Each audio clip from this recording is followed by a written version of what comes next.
आज हम बात करेंगे समंदर की दुनिया के दो ऐसे दानवों के बारे में जिनकी सिर्फ आहट से ही समंदर में खलबली मच जाती है। मैं बात कर रहा हूँ खारे पानी के मगरमच्छ और व्हाइट शार्क के बारे में। ये जिधर से गुजरते हैं मौत का तांडव करते चलते हैं और जो एक बार इनके हत्थे चढ़ गया उसे तो फिर कोई चमत्कार भी नहीं बचा सकता।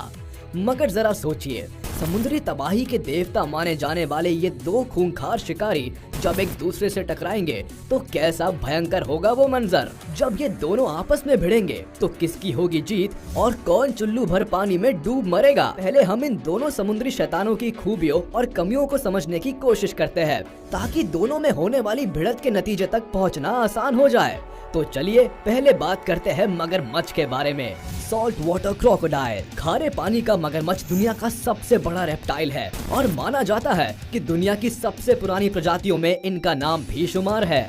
शांति से पानी में घात लगाकर बैठा ये जीव जब किनारे पर आए पानी पीने वाले जीवों पर बिजली की तेजी के साथ टूट पड़ता है तो उस वक्त ऐसा लगता है मानो कयामत आ गई हो। ये समुद्री शैतान जितना बड़ा शिकारी है उससे कहीं ज्यादा निर्दयी भी है। ये अपने सामने आए किसी भी जानवर को नहीं बख्शता। पेट पूजा कर लेने के बाद भी ये बेवजह शिकार करने से पीछे नहीं हटता, इसलिए किसी भी समय इसके पास जाना अपनी मौत को दावत देने जैसा है। अब जरा व्हाइट शार्क पर नजर डालते हैं। व्हाइट शार्क दुनिया की सबसे खौफनाक और नरभक्षी मछली है। शार्क मछली जैसा मासूम वर्ड तो इसके लिए यूज होना ही नहीं चाहिए। इसे तो खूंखार दानव कहा जाना चाहिए। समंदर में आतंक का दूसरा नाम है शार्क। इसे सबसे ज्यादा तो इंसान का ही खून पसंद आता है, इसलिए इंसानों के लिए समंदर में सबसे बड़ा खतरा ये शार्क्स ही होती है। ये ऐसी खतरनाक शिकारी है जिनका वार कभी खाली नहीं जाता। ये बस अपना शिकार देखती है और पलक झपकते ही उसे निगल जाती है।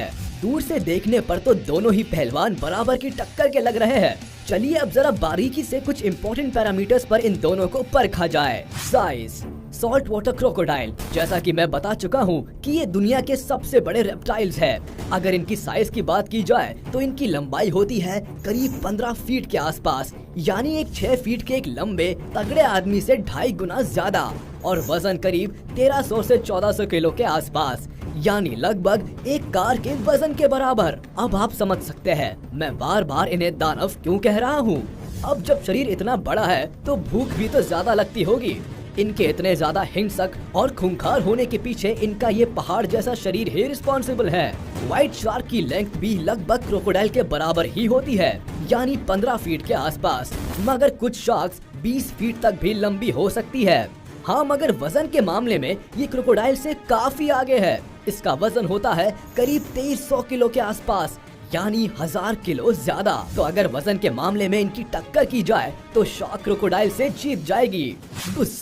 गुस्से की बात करें तो ये चीज तो क्रोकोडाइल की नाक पर हर समय बैठी रहती है। ये हर समय ही शिकार पर हमला करने के लिए उतारू रहते हैं। एक स्टडी में ये बात निकल कर आई है कि क्रोकोडाइल हर साल करीब 1000 से ज्यादा इंसानों को अपनी हैवानियत का शिकार बना लेते हैं।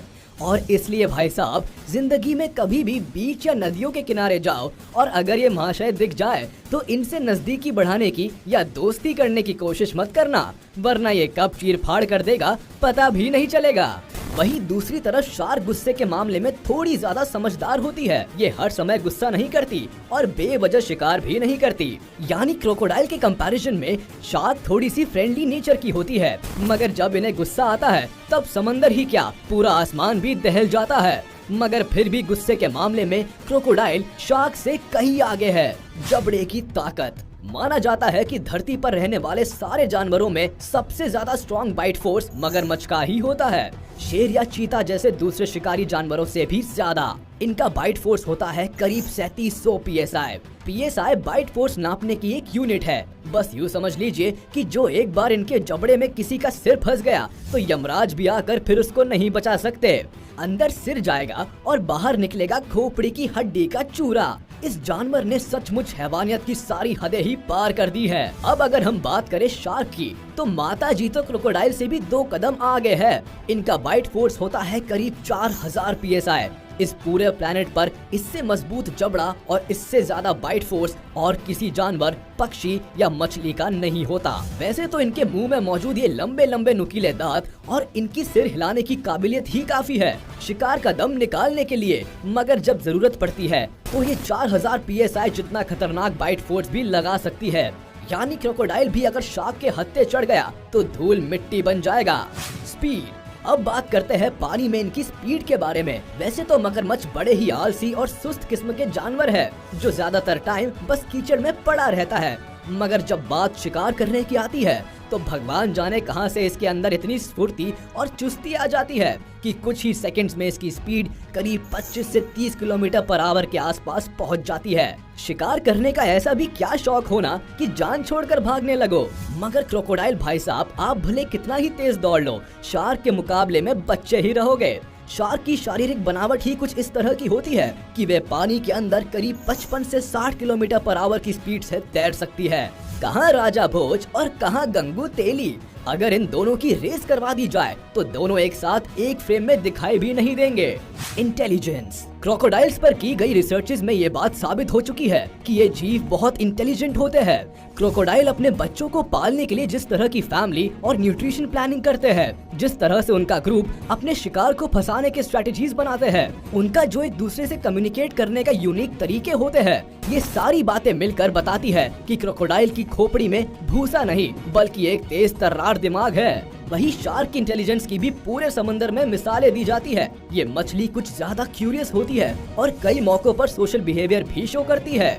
इंटेलिजेंस के मामले में तो दोनों ही क्रिएचर लगभग बराबर ही लग रहे हैं। Hunting skills. ये सबसे इम्पोर्टेंट पैरामीटर है जिसे लड़ाई की एनालिसिस करते वक्त परखा जाना बहुत जरूरी है। शिकार करने के मामले में क्रोकोडाइल का कोई तोड़ नहीं है। ये इंतजार करते हैं और पानी पीने आए किसी भी जानवर पर इतनी तेज झपट्टा मारते हैं कि बेचारा संभल ही नहीं पाता। ये आतंकवादी शिकारी किसी को नहीं छोड़ता, चाहे सामने हिरन हो या बाघ या खुद जंगल का राजा शेर ही क्यों ना हो।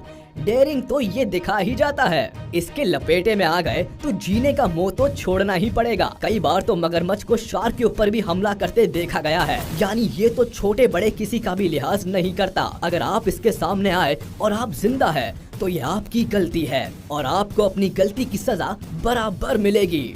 अगर शार्क की बात की जाए तो इनके नुकीले दांत और इसकी रफ्तार इसे भी एक खूंखार शिकारी बनाती है, मगर शार्क क्रोकोडाइल जितनी खूंखार और आक्रामक नहीं होती। हर किसी से बेवजह पंगे नहीं लेती, हाँ, मगर अपने शिकार को कोसों दूर से सूंघ कर ही पहचान लेती है और समझ जाती है कि आज डिनर में क्या खाने को मिलेगा। इसके अलावा दूसरे जीवों के शरीर से निकलने वाली इलेक्ट्रोमैग्नेटिक रेडिएशंस को भी आसानी से भांप लेती है और उनकी दूरी का अंदाजा लगा लेती है। यानी शार्क बड़े साइंटिफिक तरीके से शिकार करती है, जबकि मगरमच्छ संघ की सिपाहियों की तरह। इतना ही नहीं, शार्क 100 लीटर पानी में पड़ा एक बूंद खून भी पहचान लेती है और उसे सूंघकर शिकार तक पहुंच जाती है। जैसा कि मैं पहले भी बता चुका हूं कि इन्हें इंसानी खून बहुत अच्छा लगता है, जो इन्हें कभी भी कहीं भी नरभक्षी बना सकता है। Special features. क्रोकोडाइल की सबसे बड़ी स्पेशलिटी ये है कि ये हमेशा पानी की सतह पर रहकर शिकार करते हैं। ये अपनी आँख, कान और नथुनों को पानी की सतह के ऊपर रखकर शिकार का इंतजार करते हैं। इतना ही नहीं, ये पानी के अंदर 1 घंटे से ज्यादा समय तक सांस रोक कर रख सकते हैं और ये स्किल इन्हें शिकार करने में बड़ी मददगार साबित होती है। वही शार्क के स्पेशल फीचर में आता है इसका ब्लू व्हाइट कलर, जो पानी के अंदर गहराई में इसे छिपने में बड़ी मदद करता है। तो अगर लड़ाई गहरे खुले समंदर में होती है तो फिर शार्क को हराना लगभग नामुमकिन हो जाता है।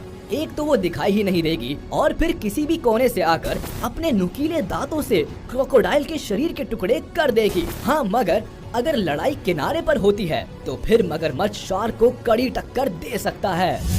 दोनों समुद्री आतंकवादियों के बारे में इतना कुछ जानने समझने के बाद एक बात तो समझ आती है कि धरती पर रहने वाले जीवों के लिए भले ही क्रोकोडाइल मौत का पैगाम हो, मगर पानी के अंदर तो शार्क ही राज करती है। स्पीड, साइज और बाइट फोर्स के मुकाबले में शार्क क्रोकोडाइल से कोसों आगे है। तो वही हंटिंग स्किल्स, गुस्सा और पानी की सतह पर लड़ने की ताकत में क्रोकोडाइल का कोई मुकाबला नहीं है। इंटेलिजेंस में तो दोनों लगभग बराबर ही है। तो अगर इनकी भिड़त होती भी है तो शार्क के पास वो सारी कलाएं मौजूद है जिनसे वो मगरमच्छ को धूल चटा सकती है। बस शर्त इतनी है कि वो क्रोकोडाइल की बाइट फोर्स का शिकार ना हो जाए, वरना मगरमच्छ दूसरा मौका देने वालों में से नहीं है।